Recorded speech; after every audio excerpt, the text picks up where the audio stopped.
I think people have expected way too much out of Taystee as well as she has herself. So I think Taystee needs a little break to kind of really sink in what everything has happened. You know, with losing her friend. Remember, last season was in the course of 3-4 days, so she really hasn't dealt with losing Pusey. And now she's in this new environment, and now her fate lies in the hands of all of these women, really, if they tell the truth or not. So, and the guards, if they tell the truth, and the SWAT teams, all of that. So, I think it's just time for her to kind of tap out when it comes to being the leader and kind of find people to help build her up again. She's optimistic no matter where she is. She could be underneath a bridge with, cold or something. She'll figure out a way to survive and, make a negative into a positive. I think anywhere Flaca is, whether it's in high school, whether it's in prison, whether it's outside of prison, she's always going to find something. She wants to, be somebody. And that's something that me and her have in common. And I feel like we both are going to fight until we get there, I say, me as myself, never put a time limit on your dream. And that's something almost, that I feel like, Flaca and I have in common. Her ambition. She wants to, support her family. She wants to, just be better. Like, she felt like everyone gave up, and she didn't want to give up. She wants to continue to survive, not just survive, you know what I mean? Make something of herself. So season 6, you will see that. I think Nicky's grown a lot. I think she really came into, in the first season when we met her, she was a little bit sort of shut down, maybe you could say. Like, she knew how to navigate it, but she really had read. It was all her experiences seemed very close to the surface, and now, I mean, she's just been through like a lifetime of journeys with these people, like so many dark nights of the soul. So I think it was really just scratching the surface in season 1. Yeah, I feel like Flaca and Maritza had their own thing going on. I feel like season 5, they were definitely together in every scene. But, season 3, Flaca had her own thing. Season 4, Maritza had her own thing. And it was kind of really dope to have season 5, just us be in every scene together and, joke around and, like, work with your best friend and, get to cry and laugh and be angry. And it was just incredible. So no matter, what happens in season 6, if you lose someone that you felt like was your family, it's going to be sad. I mean, Taystee really started out as the comedic relief in the show, being the one who brought the sun on a rainy day. And now she's gone to such an extreme to almost killing a man. I think she's taken a complete 360. She's taking a turn for sure.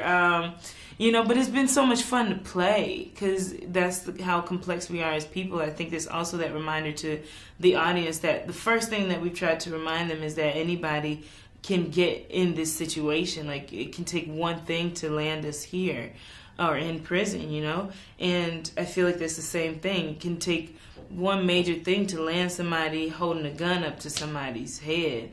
But what are you going to do at the end of the day? And I think I've really enjoyed watching the fact or the strength of Taystee and seeing what type of person she is to not do an eye for an eye. I definitely think that Nicky is somebody who uses every piece of information she has to try to survive. So I think that we're going to see her, play a bit of chess this season and use her mind to try to protect the people that she cares about the most. This show really started in the Obama administration and felt like sort of everybody was on the right side of history or something, and we were, we were just a TV show that happened to be kind of highlighting some things that were already in discussion as very, clear injustices, and that we all agreed that the system was deeply broken.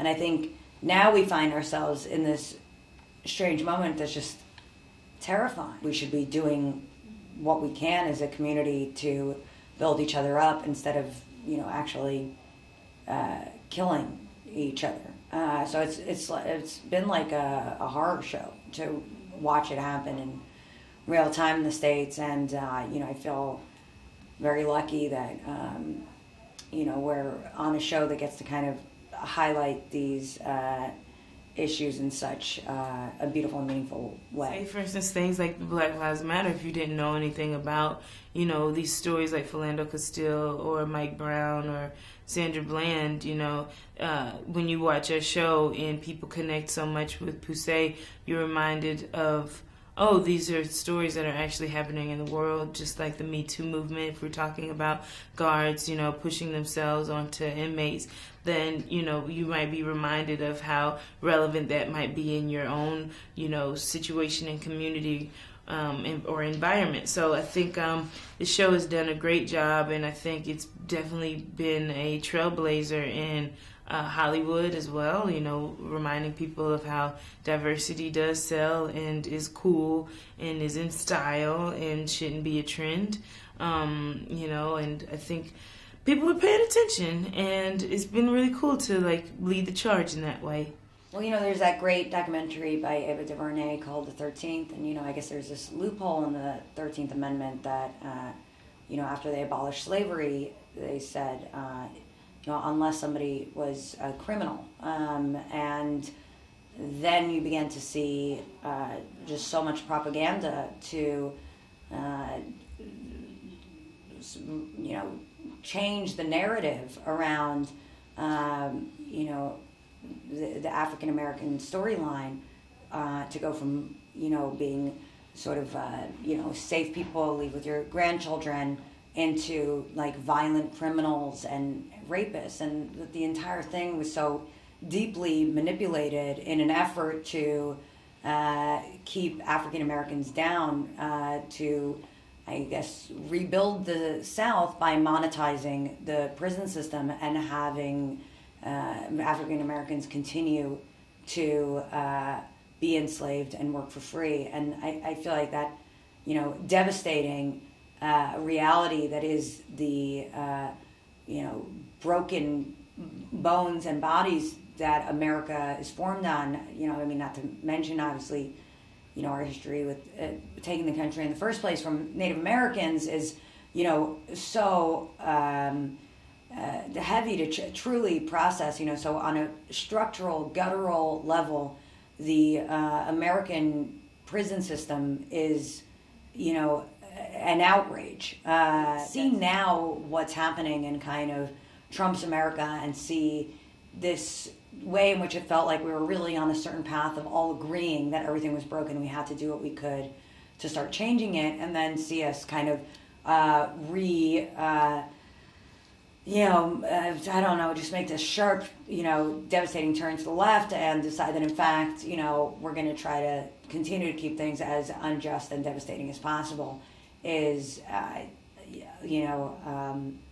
heartbreaking and dangerous, and hopefully something that really, be, I don't know how it ends, but on a personal level, it's, it's impossible to watch. It's just America right now is heartbreaking, and obviously, that's affecting immigration, the LGBT community, women's rights. It's been a devastating series of blows in America recently. I think the show is going to continue, to talk about, exactly what's going on in the world and what we can do to change it. We're just bringing awareness.